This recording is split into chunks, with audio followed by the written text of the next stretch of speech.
Adityavilasam government boys ഹൈസ്കൂളിൽ 1992 ബാച്ചിന്റെ സംഗമം സംഘടിപ്പിച്ചു. സ്നേഹാദിത്യം എന്ന പേരിലാണ് പരിപാടി സംഘടിപ്പിച്ചത്. CR മഹേഷ് MLA ഉദ്ഘാടനം ചെയ്തു.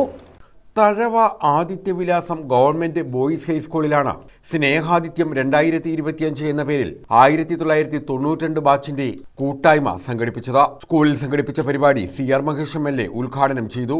അന്നത്തെ കാലഘട്ടത്തിലെ പ്രഗത്ഭമതിയായ ശ്രീ തഴവ കനകണനെ പരാജയപ്പെടുത്തിയാണ് അദ്ദേഹം പഞ്ചായത്ത് മെമ്പറാവുന്നത്. പിന്നീട് ഇങ്ങോട്ട് ഈ നിമിഷം വരെ ഇപ്പോഴും പഞ്ചായത്ത് മെമ്പറാണ്. അതുപോലെ പഞ്ചായത്ത് പ്രസിഡന്റ്, തുടിയൂർ പഞ്ചായത്ത് പ്രസിഡന്റ് നിങ്ങളുടെ സഹപാഠിയാണ് ബിന്ദു വിജയകുമാർ. മുൻ ബ്ലോക്ക് പഞ്ചായത്ത് മെമ്പർ ശ്രീ ബിജു പാഞ്ചേരി മുൻ ബ്ലോക്ക് പഞ്ചായത്ത് മെമ്പറാണ്. അതുപോലെ നജീം ഡോക്ടർ, ഇവിടെ അവർ പരിചയപ്പെടുത്തേണ്ട ആവശ്യമില്ല. ഡോക്ടർ നമ്മുടെ സുഹൃത്താണ്, അല്ലെങ്കിൽ നിങ്ങളുടെ സുഹൃത്താണ്, കൂടെ പഠിച്ചതാണെന്ന് പറയുമ്പോൾ നിങ്ങൾക്ക് എല്ലാവർക്കും അഭിമാനമാണ്. തഴവയിലെ കരുനാഗപ്പള്ളിയിലെ ഏറ്റവും ജനകീയനായ ഡോക്ടറാണ്. അപ്പോൾ ഞാൻ സൂചിപ്പിച്ചത് വ്യത്യസ്ത മേഖലകളിൽ പോലീസിലുള്ളവരുണ്ട്. ഇപ്പോൾ അധ്യക്ഷൻ തന്നെ പട്ടാള സർവീസ് കഴിഞ്ഞ് പെൻഷനായി, കോട്ടായും ഒക്കെ കിട്ടുന്നുണ്ട്.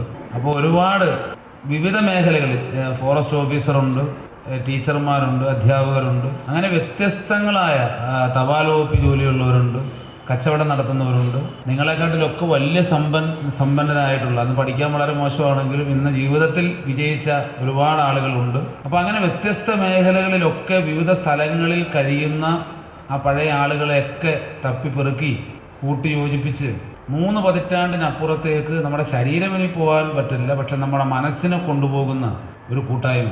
സജേഷ് രാധാകൃഷ്ണന്റെ ചിത്രപ്രദർശന ഉദ്ഘാടനവും ഇതോടനുബന്ധിച്ച് നടത്തി. ജിജു നല്ലവീട്ടിൽ അധ്യക്ഷത വഹിച്ചു. സതീഷ് KC സ്വാഗതം പറഞ്ഞു. അധ്യാപകരെ ചടങ്ങിൽ ആദരിച്ചു.